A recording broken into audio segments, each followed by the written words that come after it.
Bonjour et bienvenue dans les Voix de la science, le podcast qui te présente chaque mois le portrait d'une ou d'un scientifique au travers d'interviews rafraîchissantes.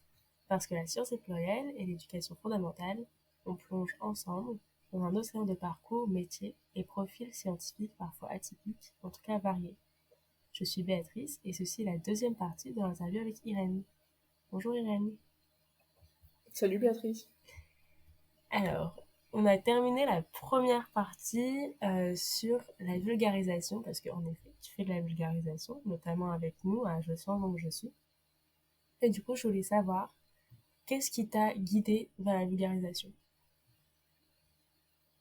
Je pense que principalement c'est une envie de partager au grand public ce que je faisais, ce qui se fait dans les labos, parce que mine de rien bosser dans la recherche publique c'est techniquement un service public et donc c'est logique de rendre au public ce qu'on a ce qu'on a reçu. Donc je pense qu'il y a ça en premier lieu, il y a le côté décloisonner la recherche qui me plaisait pas mal et puis accessoirement ça me faisait une occupation à côté de la thèse, ce qui est fortement recommandé pour avoir un déroulement de thèse sain et équilibré, on va dire, d'avoir des hobbies à côté de la thèse.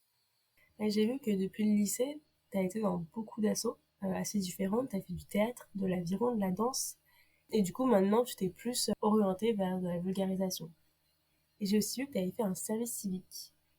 Est-ce que tu peux m'expliquer qu'est-ce que c'est le service civique, qu'est-ce que tu as fait et si j'ai bien compris, tu l'as fait pendant une année de césure? Ouais, c'est ça. Donc j'ai fait effectivement un service civique. Le service civique, c'est une petite mission de volontariat qui est pas bénévole, hein, où on reçoit une petite compensation de l'État, qui s'effectue auprès d'un organisme d'intérêt public. Pourquoi j'ai fait ça? Parce que j'avais envie de faire une pause dans mes études, de tenter autre chose, et j'avais envie de me rendre utile d'une manière un peu plus directe que via les sciences. Parce qu'en général, quand je dis j'avais envie de me rendre utile, on me dit mais oui, mais la recherche c'est utile et faire des biotechnologies c'est utile. Oui, ok, mais c'est pas quelque chose dont on voit le résultat directement, et je voulais faire un truc où il y avait ce côté gratifiant de je vois le résultat tout de suite. Donc j'ai bossé dans un centre d'accueil pour personnes handicapées, avec des personnes en situation de déficience mentale, donc des résidents qui vivaient dans ce foyer. Ce qui m'a donné l'occasion de découvrir que, bah, grosso modo, les personnes dans ces situations-là, on les enferme dans des périphéries, dans des endroits un peu loin du monde. Enfin, moi, j'étais dans un village au milieu de nulle part, et c'était vraiment, c'est vraiment le truc le plus paumé dans lequel je suis jamais allée. Et bah, t'as des tas de gens qui mettent des membres de leur famille là-bas, quoi. Donc, je trouve ça d'une part assez choquant. Et en plus, c'est des gens qui, enfin, moi, ça m'a pas mal questionné de travailler là-bas parce que c'est des gens qui sont potentiellement dangereux pour eux-mêmes, et encore pas tous, qui peuvent être dangereux pour les autres, mais c'est très rare. Enfin, sur les 18 résidents qu'on avait, on en a eu un une fois qui a fait un truc violent. Enfin, c'est vraiment hyper rare, en fait. Et grosso modo, en fait, je trouve ça, ce mode de fonctionnement qui m'apparaissait normal quand j'ai postulé pour travailler là-bas. Au bout d'un moment, ça m'a paru choquant d'enfermer des gens qui sont pas dangereux pour les autres, ou alors très peu, quoi. Donc ça m'a pas mal questionné sur bah, la moralité de ces choses-là, qui sont tout à fait normales dans la société dans laquelle on est. Et donc du coup, bah, le côté je suis utile à tout le monde, je pense que je l'ai un peu perdu en cours de route. À la fin, ça me... Enfin, j'allais dire ça m'épanouissait plus du tout, mais c'est pas un boulot qui est censé épanouir non plus, quoi. J'y suis pas allée pour avoir une leçon de vie ou quoi que ce soit. Enfin, donc voilà. Mais non seul, on peut avoir des boulots qui sont pas épanouissants, mais ça nous gêne pas de les faire. Moi, au bout d'un moment, j'étais même plus en accord avec ce que je faisais, donc c'était vraiment, c'était fatigant, quoi. C'était assez difficile. Mais donc voilà, pas une très bonne expérience le service civique. Ah, et accessoirement, je bossais à temps plein en étant rémunéré 550 € par mois, quelque chose comme ça. Donc c'est un espèce de trou dans le droit du travail, d'exception au droit du travail en France, qui est, je pense, assez scandaleuse. Oui, j'allais justement te poser la question par rapport à tes principes dans ton travail. Comment est-ce que tu arrives à accorder ou à trouver des missions, du volontariat, du bénévolat ou même tout le travail que tu fais en général? Comment est-ce que tu arrives à trouver des projets qui soient en accord avec tes principes? Bah, je pense que l'exemple d'avant montre bien que je n'y arrive pas.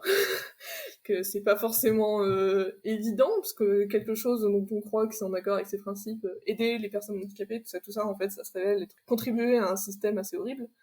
Après, typiquement, ma thèse, si j'étais vraiment pas d'accord avec ce que je faisais dans le fond, j'aurais arrêté depuis longtemps. Ça fait 2 ans que je suis en thèse, donc longtemps est un mot tout relatif, mais t'as l'idée.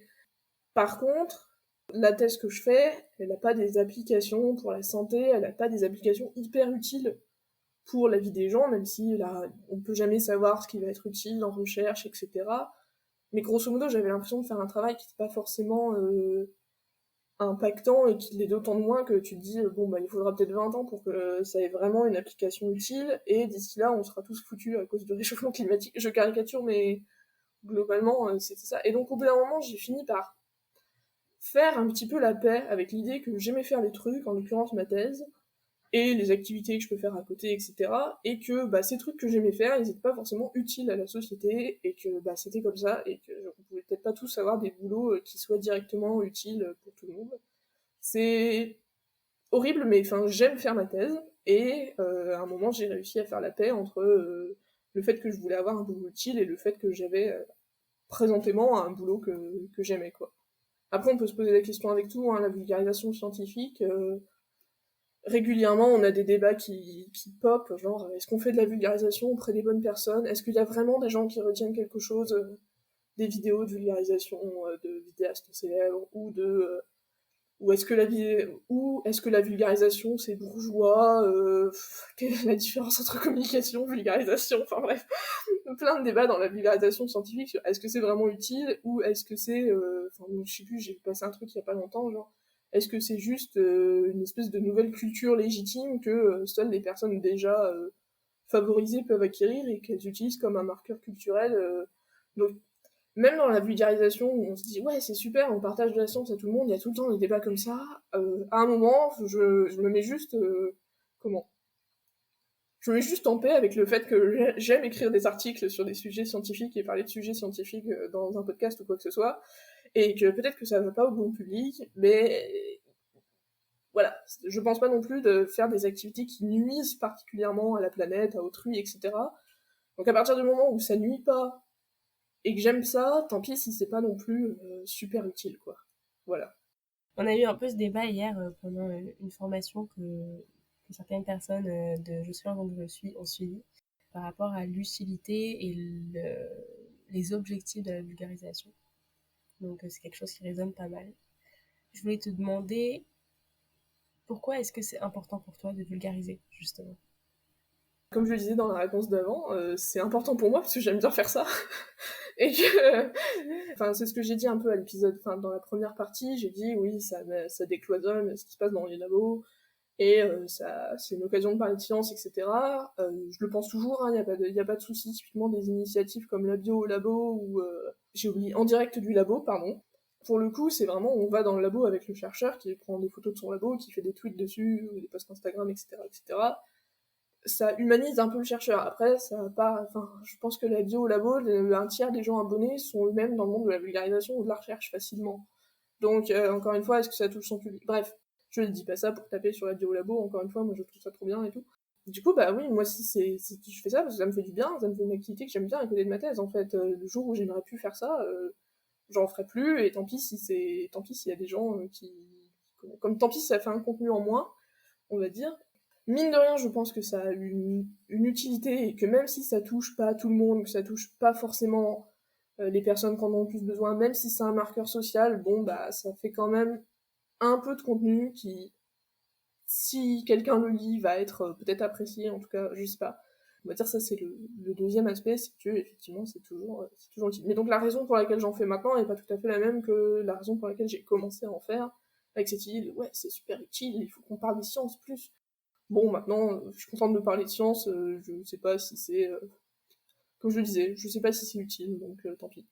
Après, ça fait toujours hyper plaisir de parler d'un truc dont on est passionné. On est toujours plus enjoué et plus excité de parler de quelque chose qui nous passionne, qui nous intéresse. Et du coup, c'est aussi plus facile d'intéresser les autres parce que s'ils voient que c'est quelque chose, enfin, si les personnes qui nous écoutent ou qui nous lisent voient que c'est quelque chose qui nous passionne, ils peuvent y voir aussi un intérêt. Je suis complètement d'accord. Enfin, les doctorants, on est assez réputés pour être capables de parler de notre thèse au quart de tour pendant 1 heure à des inconnus, donc oui, oui, il y a cet aspect-là. Après, il y a aussi, j'ai oublié de le dire dans la réponse précédente, mais il y a aussi un aspect qui est, il y a des sujets qui m'intéressent, j'y connais rien, je suis pas spécialiste, mais en faisant un contenu de vulgarisation dessus, ça me force à apprendre dessus, et donc, enfin, on retombe un peu sur l'argument de parce que j'aime bien faire ça, mais voilà, ça fait partie des motivations, c'est que je vulgarise pas toujours sur des sujets dont je suis spécialiste, mais ça me permet aussi de m'ouvrir sur des trucs que je connais pas forcément très bien, quoi.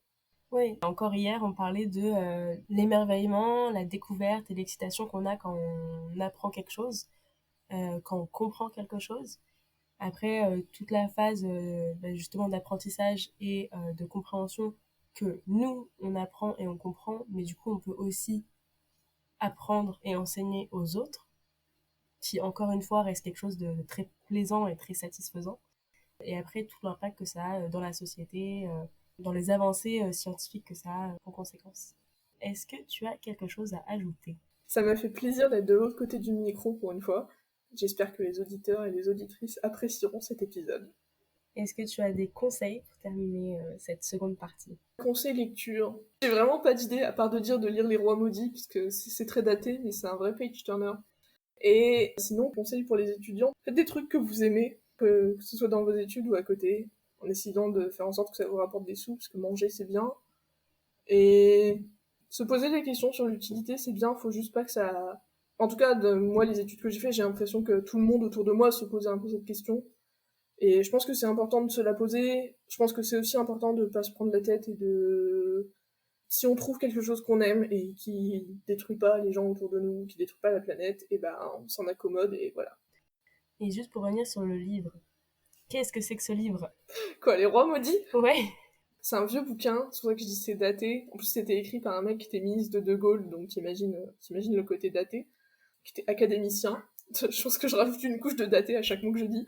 Mais non, non, pourquoi je dis ça? C'est un page turner, parce que ouais, c'est vraiment un truc où il y a assez de suspense, ce qui est très con, hein, parce que ça raconte la vie des rois de France dans je sais plus quel siècle. 13e, 14e, j'espère qu'il n'y a pas de médiévistes qui écoutent. Ça m'étonnerait, mais on sait jamais. Euh, Bref, les fameux rois maudits, du coup. Et c'est Game of Thrones, mais version histoire de France, quoi. Donc, mais quand je dis c'est Game of Thrones, c'est vraiment une série de bouquins qui a inspiré l'auteur de Game of Thrones. Et c'est plaisant à lire, même si le côté daté, genre extrêmement misogyne, homophobe, bon, voilà, il faut composer avec, on va dire. Mais c'est plein de suspense. Ok, bah, trop cool. Merci beaucoup. Merci à toi. Merci Irène d'avoir accepté d'être avec nous aujourd'hui et d'avoir répondu à nos questions. On rappelle que vous pouvez la retrouver sur Twitter.